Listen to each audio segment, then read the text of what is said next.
Ta. Ta. Ito, sticker ko. Ya, masuk. Tadi na kamalit, ma'am. Hairnet ka muna, ma'am, para siya. Ha? Kailan? Mamaya, papasok na kasi ako eh. Bago ko pumasok, nililibre sakay ako. Kamera natin, oh. Ilan ko lang, mama. Ayan. Dali lang, ikot lang natin, ma'am.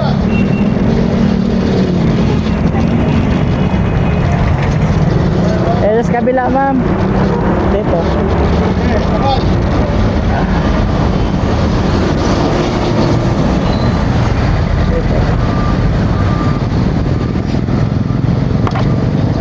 Okay na po, ma'am.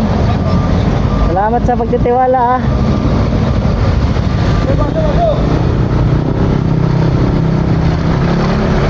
Yung pasahero ko galing din doon sa Del Monte, hatid din dyan. Kaya sabi ko magantay ako kasi ang pasok ko 9 pa naman. So baka may malibre o matulungan tayong commuters. Dami na rin akong natulungan dito, ma'am. Kailan po kayo nag-start? Nag-start ako, ma'am, nung ano pa, bago pa lang, February. Bakit po kayo, sir, nagaganto? Gusto ko lang makatulong sa commuters, ma'am, kasi dati commuters din ako eh. Nagkaroon kasi ako ng maayos na trabaho. Nag-vlog ako. Sabi ko, ano kaya kung ang vlog ko ay ano, yung makatulong sa tao. Kaya ito yung advocacy ko, ma'am, na tumulong sa commuters. Lalabas po po ako sa vlog. Opo, ma'am, okay lang. Ang dami na ako nasakay, ma'am. Mga estudyante, nag-o-office dito, dami. Okay na po. Sige, salamat, ma'am, ha. Sige. Sa Banawe lang naman po ako. Sige po, walang problema po, ma'am. Turo, diretso lang tayo, ma'am. Opo, diretso lang po. Sige po. Ano po pangalan ng vlog niyo po? Ito mo, Logimix TV. Yung sticker na sa'yo, ma'am. Sige. Follow po kita. Sige, salamat, ma'am, ha. Sige po. Kasi talagang ano tayo, yung good inheritance tayo. Sir, good morning. Nagkawang gawa tayo para sa ano. Nag-vlog kasi ako eh.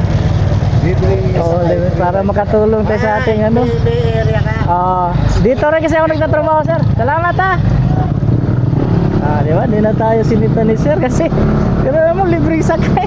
Kawang gawa to. Pwede na lang po kada. Lagi mo dumadaan dyan. Kaya sabi ko, pag magtiwala sa akin, sakay, hatid agad, makatulong. Kasi yung iba hindi siguro nahiya or ano. Kaya naggagawa ko ng sticker para binibigay ko para sa sunod. At least makilala nila ako.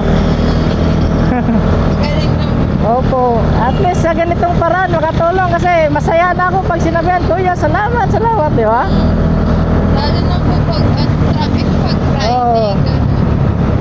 Mga rush hour. Pag morning lang po kayo nagaganto.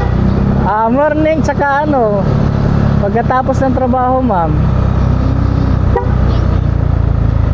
Kasi baso ko dito 9. Nagising ako ng maaga para makapag free rides. Tapos sa gabi naman 7 yung out ko, mag free rides na naman ako hanggang 9.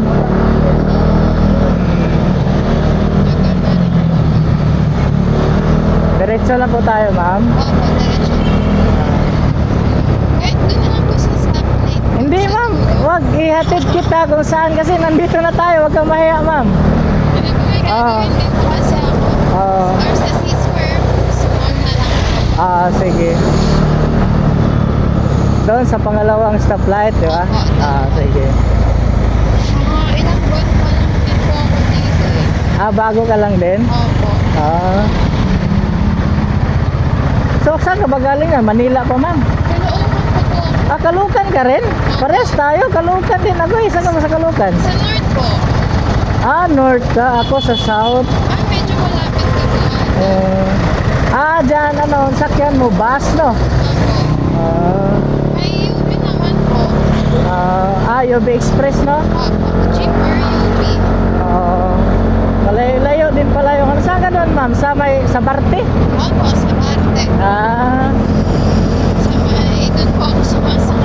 biruin mo yan, gumastos ka na ng malaki, tapos pagdating dito, gastos na naman, maglalakad ka pa, no? Meron po ba kayo hanggang sa karte? Hindi pa. Wala problema yan. Pag wala akong duty, ma'am, pwede natin gawin yan. Oo, kasi siyempre, ingatan din natin yung trabaho natin kasi dyan din tayo kumukuha ng pangangailangan, lalong-lalo na pang gasolina para matuloy-tuloy yung liboy sakay. Opo. Kaya nag-sendboard talaga ako para alam. Dito sa Asyon, no? Opo.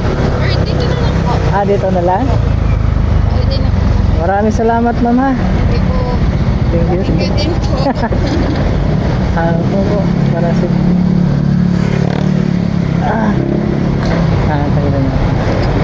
Angat ko lang, ma'am. Sikip. Paano na lang ng hairnet, mama? Thank you po. Salamat. Bis bang tayo. Thank you po. Ingat. Ayan, natin natin.